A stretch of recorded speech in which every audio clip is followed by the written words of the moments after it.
आज हम पढ़ेंगे डुअल नेचर वाला चैप्टर। तो पहले हम पढ़ेंगे डुअल नेचर का डेफिनेशन क्या होता है। The radiation and matters have both the wave and particle nature. They sometimes behave as wave and sometimes particles. That is why their nature is called dual nature.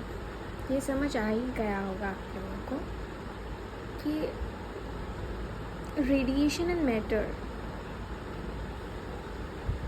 जो है उनकी particles